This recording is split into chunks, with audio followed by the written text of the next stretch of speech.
Assalamualaikum warahmatullahi wabarakatuh. Letusan Gunung Semeru yang ada di Lumajang mengeluarkan lahar panas. Gunung Semeru hingga saat ini terpantau tidak stabil dan aktivitas Gunung Semeru terpantau masih fluktuatif.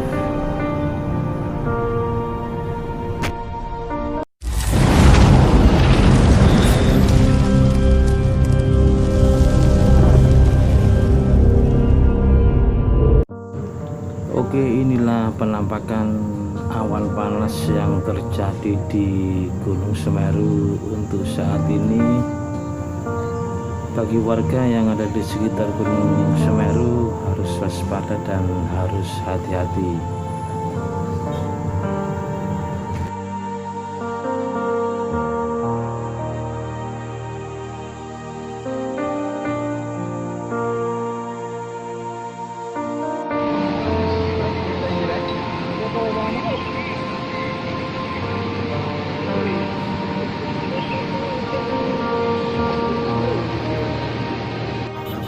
Pengungsian warga masyarakat dihimbau mewaspadai dampak awan panas, guguran, aliran lava dan lahar di sepanjang aliran sungai yang berhulu di puncak Gunung Semeru yang terletak di Kabupaten Lumajang dan Malang, Jawa Timur.